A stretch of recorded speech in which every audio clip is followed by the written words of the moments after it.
যেমন আপনি লিখেছেন, আমার মা মাগরিবের সময় 5টা মোমবাতি দিয়ে আসন জ্বালিয়ে নামাজ পড়েন, বলেন এটা ওনার পীর দিয়েছেন, স্বপ্নে পেয়েছেন, এটার বিধান কি? দেখুন,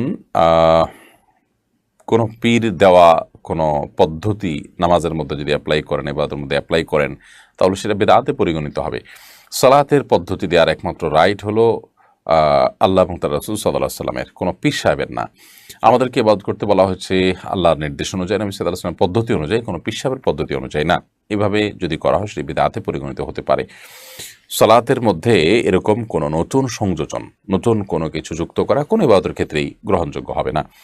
তো মাগরিবের সময় মোমবাতি জ্বালিয়ে, আসন জ্বালিয়ে তিনি যদি নামাজ পড়েন, তো এটা তো হিন্দুদের পুজোর সাথে, তারা পুজোর সময় আগুন জ্বালানোটাকে আবশ্যক মনে করে, আগুনটা তাদের পুজোর অংশ, আগুনটা জাহান্নামের শাস্তির মাধ্যম, সেটি তাদের কাছে পূজনীয় এবং সেটির মাধ্যমে তারা পুজো করে থাকে। এটা মুশরিকদের কাজ, কোনো মুসলমান এটি করতে পারেন না।